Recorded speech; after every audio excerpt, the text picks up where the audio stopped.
안녕하세요. 저는 30대 주부로 결혼한 지는 이제 1년 정도 됐고요. 아이는 아직이에요.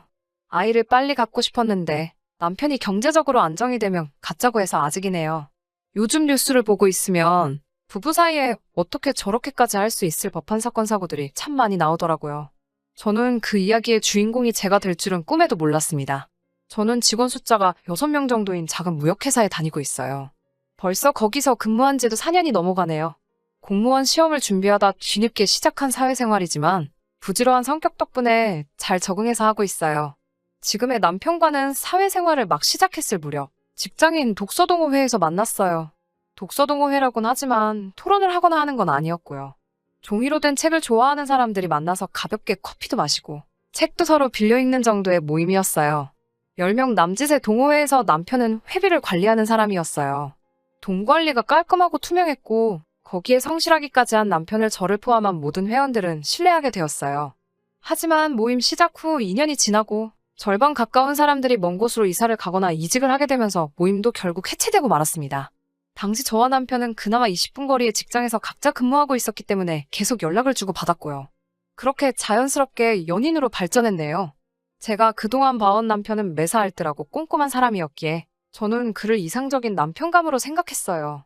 그 흔한 술이나 담배에 돈을 쓰는 것 같지도 않았고 브랜드 옷이나 신발을 걸치진 않았어도 깨끗한 사람인 게 보였거든요. 물론 가끔 연애하면서 특별한 곳에 가고 싶을 때도 있었고 분위기를 내고 싶은 순간도 있었기에 서운한 적도 덜어 있었지만요. 그런 기색을 느낄 때면 남편은 늘 언젠가 자리를 잡고 그때에도 늦지 않는다며 저를 다독였습니다. 저는 그 말을 믿었고요. 그렇게 1년 좀 넘게 연애를 하다가 남편의 우리 같이 살면서 미래를 준비하면 어떻겠냐는 프로포즈에 제가 좋다고 하면서 결혼까지 하게 된 거죠. 사실 결혼 과정이 순탄치만은 않았어요. 일단 결혼 이야기가 나오자마자 상견례 장소부터 문제가 되었습니다. 제 성격이 화려하고 사치를 좋아하는 건 절대 아니지만 인생에 한 번뿐인 결혼식인 만큼 저도 나름 생각해오던 그런 그림이 있었으니까요. 강남에 있는 한 식당에서 양가 어른들을 모시고 진지한 분위기에서 상견례를 하고 싶었어요. 하지만 남편은 인터넷에서 할인 쿠폰을 구했다며 패밀리 레스토랑에서 상견례를 하자고 하더군요. 거긴 제가 학생 때 자주 가던 곳인데 말이죠. 제가 조용한 곳에서 여유롭게 하고 싶다고 말했지만 남편은 자기 주장을 굽히지 않았어요. 이제부터 결혼 준비하려면 여러모로 돈이 들어갈 텐데 양가 어른들도 다 이해해 주실 거라면서요. 물론 이해해 주시긴 하셨지만 저희 아버지는 나지막히 남자가 너무 돈돈하는 것도 좋지 않다며 좀 걱정을 하셨어요. 상견례 자리에서도 저희까지 전부해서 6명이었는데 남편은 여기는 식전해주는 빵이 무료에다가 무한리필이 되고 하니까 메뉴는 4개 정도만 시켜도 충분하다며 손바닥만한 스테이크 2개, 스파게티 하나, 피자 하나를 시키더라고요. 어찌나 남편의 그런 모습이 남사스러운지 제 얼굴이 뜨거워지더군요. 그걸 눈치채신 저희 친정부모님께서 편하게 더 먹으라며 본인들이 사시겠다고 했어요. 그러자 남편은 이것저것 2~3개를 더 시키더라고요. 상견례가 어떻게 흘러가는지도 모르겠고 저는 그저 마음속으로 제발 남편이 돈을 냈으면 좋겠다고만 생각한 것 같아요. 하지만 아니나 다를까 식사가 끝나고 사람들이 일어나자 남편은 눈치를 보더니 화장실에 잠깐 다녀온다고 자리를 뜨더라고요. 결국 저희 부모님이 식사값을 계산하셨어요. 그날 저녁 제가 남편에게 전화를 해서 서운한 마음을 쏟아냈습니다. 아무리 우리가 돈을 아껴야 돼도 그렇지 어떻게 양가 어른들 모셔놓고 그럴 수가 있냐고요. 그러자 남편은 제가 그러는 이유를 모르겠다는 듯이 그래서 저희 아버지가 불편하다고 하셨냐고 되묻는 거예요. 제가 부모님 이야기하는 게 아니고 내가 불편했다고 소리를 지르자 남편은 저더러 진정하라며 실리를 추구해야 한대요. 하지만 그때만 해도 아직 제가 콩깍지가 씌어 있었는지 차마 결혼을 엎을 수는 없겠더라고요. 그래, 우리 둘의 더 나은 미래를 위해서 그런 걸 거야 라며 참았습니다. 이건 시작에 불과했다는 걸 그땐 몰랐어요. 남편은 여러 업체를 돌아다니며 저에게 견적을 내보라고 성하였어요. 스튜디오 촬영도 아는 동생에게 부탁한다고 자기만 믿으라고 호언장담을 하더라고요. 저희는 결국 7월 한여름에 바깥에서 웨딩 촬영을 하게 되었습니다. 그때 찍은 사진 보면 제대로 제가 눈 뜨고 있는 게 없어요. 거기다 사진 찍어준 아는 동생은 취미로 야생화 같은 걸 찍으러 다니는 사람이지 이렇게 본격적인 웨딩 촬영은 처음이었다고 하더라고요. 정말이지 그 사진만 보면 지금도 속상하고 억울해서 눈물부터 나요. 그것뿐만이 아니고 드레스도 여러 곳에서 입어보고 신중하게 고르고 싶었는데 입어보는 것도 다 돈이라면서 딱 3벌 입어보고 결정했어요. 그나마 화장하고 머리는 남편한테 거짓말하고 좀 더 비싼 데서 하긴 했네요. 그래도 제가 참고 또 참을 수 있었던 이유는 이 모든 절약이 우리 둘의 미래를 위해서라고 믿었기 때문이에요. 남편 말대로 이렇게 10년만 살면 그때는 그동안 참고 산 거 전부 누려가며 살 수 있을 줄 알았으니까요. 그런데 이게 속된 말로 죽 써서 개준 거더라고요. 신혼집은 남편하고 저하고 정확히 반반씩 해서 경기도에 있는 작은 빌라에서 시작하게 되었어요.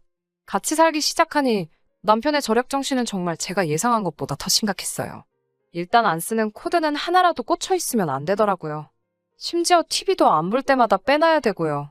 핸드폰 충전기도 그냥 꽂혀 있으면 안 돼요.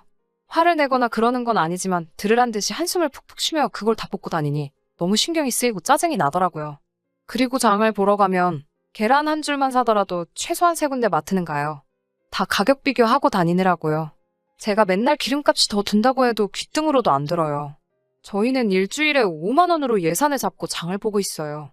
그런데 가령 고기를 산다거나 해서 예산이 초과가 되면 남편한테 그 자리에서 전화를 걸어 상의를 해야 해요.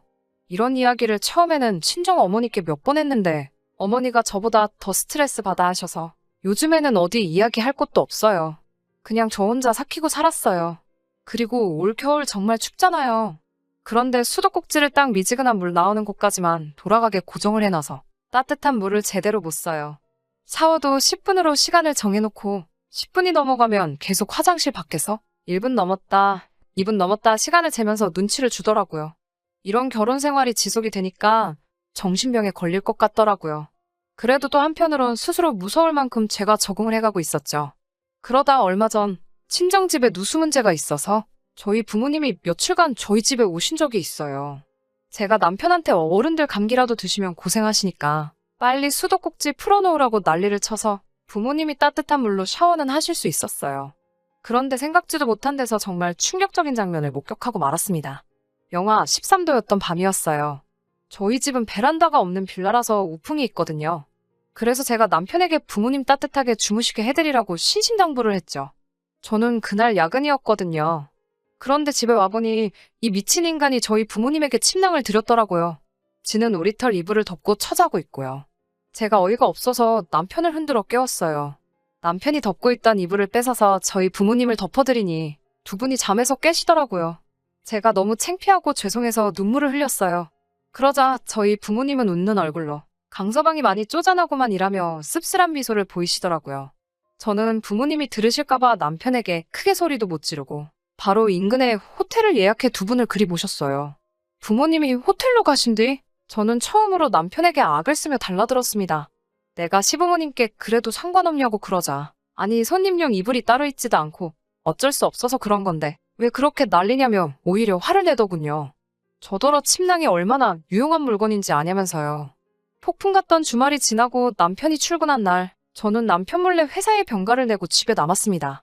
남편에게 어떻게 복수를 할까? 나도 똑같이 시부모님을 추위에 떨게 해야 하나 고민을 했어요. 멍청하고 생각 없는 짠돌이 남편이 문제지 사실 시부모님이 무슨 죄가 있겠어요. 저는 중고물품 파는 곳에다가 저희 부부가 쓰던 퀸사이즈 침대를 무료 나눔한다고 글을 올렸습니다. 파는 것도 귀찮고 남편이 오기 전에 없애버리고 싶은 마음뿐이었거든요. 결혼할 때 샀으니 거의 새 거나 마찬가지였어요. 글을 올리기가 무섭게 몇 사람이 앞다투어서 가져가겠다고 하더군요. 그러다 어떤 사람이 20만 원을 줄 테니 자기한테 팔라고 제시를 해와서 그 사람한테 팔았습니다. 그 20만 원으로 마트에 가서 정말 혼자 간신히 누울 만큼 작은 침대를 하나 샀어요. 퀸사이즈 침대가 놓여있던 자리에 새로 산 작은 침대와 그 바로 옆으로 남편이 쓸 침낭 하나를 놓아 두었습니다. 몇 시간 뒤 퇴근해서 집에 온 남편은 노발대발 난리더군요. 그런데 자기께 침낭이라서 열받은 건 둘째고 퀸사이즈 침대를 제값도 안 받고 남한테 넘겼다는 거에 열이 받았더라고요. 내가 저런 남자의 뭘 보고 결혼을 한 건지 스스로 한심하더라고요. 저는 남편이 뭐라건 무시하고 제 침대에서 혼자 사는 생활을 시작했습니다. 남편도 오기가 생긴 건지 소파 위에서 침낭에 들어가서 자더라고요. 그렇게 부부 사이가 틀어지기 시작하고 얼마 지나지 않아 시어머니께서 저희 집에 오셨어요. 시아버지와 부부싸움 후 홧김에 집에서 나오셨는데 시아버지가 홀딱 현관 비밀번호를 바꾸셨다고요. 시어머니가 오셨던 그날도 저희 친정부모님이 오셨던 날만큼 추웠죠. 하나뿐인 오리털 이불은 제가 덮고 있었고 집에는 그때처럼 여분의 침낭 하나가 더 있을 뿐이었어요. 남편은 저에게 빨리 오리털 이불을 내놓으라고 난리더군요. 저는 이건 손님용이 아닌데 이걸 어떻게 드리냐면 남편이 했던 그대로 말했어요. 일부러 시어머니 들으라는 식으로 제 목소리를 낮추려고 하지도 않았고요. 그렇게 투닥대고 있으니 제가 한 말을 듣고 예상한 대로 시어머니께서 저에게 뭐라고 한 말씀 하시더라고요. 그래서 제가 남편이 저희 부모님에게 했던 일을 그대로 말씀드렸어요. 그제서야 어머님도 아무 말씀 못하시고 남편에게 남자라는 게 그렇게 쫌생이 마냥 왜 그러고 사냐며 한심하고 쪽팔린다고 뭐라 하시더군요. 그러면서 저에게 미안하다고 없이 키운 것도 아닌데 왜 저러는지 모르겠다고요. 저는 시어머니의 사과에도 불구하고 어른 공경할 줄 모르고 돈 몇 푼 때문에 시간 낭비를 일삼는 멍청한 남편과는 더 이상 살고 싶지가 않더라고요. 그래서 조금은 충동적으로 남편에게 이혼하자고 얘기했어요. 사실 이때 남편이 저에게 진심으로 사과했으면 이혼 도장까지는 찍지 않았을 수도 있어요. 그런데 남편이 또 이 이혼도 돈 드는 거 모르냐며 왜 돈쓰리를 자꾸 만드냐고 한숨을 쉬더라고요. 그 한숨을 들으니 제 이성의 끈이 끊어지는 것 같더군요.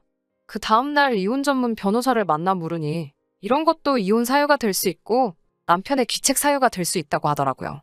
그런데 그 변호사 말이 진짜 짠돌이들은 이혼도 돈 생각하느라 못하니까 그 점을 무기로 잘 생각해서 써먹어보라고 하더라고요.